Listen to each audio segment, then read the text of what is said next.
Corporate విద్యా సంస్థల వల్ల చిన్న చిన్న పాఠశాలలు మాయమవుతున్నాయన్నారు కేంద్ర మంత్రి బండి సంజయ్. కార్పొరేట్ శక్తుల సొమ్ముతోనే ప్రభుత్వాలు నడిచే పరిస్థితి వచ్చిందన్నారు. సిద్దిపేట జిల్లా హుస్నాబాద్ లో శ్రీ సరస్వతి శిశు మందిర్ నూతన భవనాన్ని ప్రారంభించారు బండి సంజయ్. శిశు మందిర్లో చదువుకోవటం వల్లే తాను ఈ స్థాయికి వచ్చానన్నారు కేంద్ర మంత్రి సంజయ్.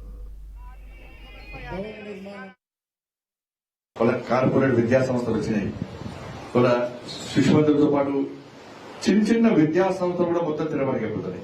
ఆ కార్పొరేట్ సంస్థలు ఇచ్చే పైసలతో ప్రభుత్వాలు నడుస్తున్నాయి కాబట్టి, నాయకులు నడుస్తున్నారు కాబట్టి వాళ్ళు ఇచ్చే పైసలు కక్కుడుతోటి విద్యా సంస్థలు పూర్తిగా నిర్వీర్యం చేసే ప్రయత్నం జరుగుతుంది. ఇలా సరస్వతి శిశు మందిరం అన్నింటినీ తట్టుకొని అన్నింటినీ ఎదిరించి ధైర్యంగా వస్తుందంటే ఇలా మీ అందరి సహకారం వల్ల. ఇటువంటి పరిస్థితుల్లో మన శిశు మందిరాలు ఉన్నత స్థాయికి పోవాల్సిన అవసరం ఉన్నది. ఇంకా దీన్ని అభివృద్ధి చేయాల్సిన అవసరం ఉంది. మన సనాతన ధర్మాన్ని కానీ, మన సంస్కృతి సంప్రదాయాలు కానీ, మన ఆచార వ్యవహారాలను రాబోయే తరాలకు వాస్తవ విషయాలు అందించాలంటే మనం శిశు మందిరాలను ప్రోత్సహించేదిగా మీ అందరికీ విజ్ఞప్తి చేస్తూ, హిందూ దేవుల గురించి, హిందూ ధర్మం గురించి, మన సనాతన ధర్మం గురించి ఏలా చేసే పరిస్థితి.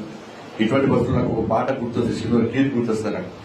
అప్పుడు నేర్చుకున్నవాడికి, ఈ భూమి బిడ్డలం హిందువులమందరం కష్ట సుఖములలోన కలిసి మెలసుంటుంటే బ్రతుకు సుఖమయ్యేనురా, బంగారు కలలన్నీ పండేనురా.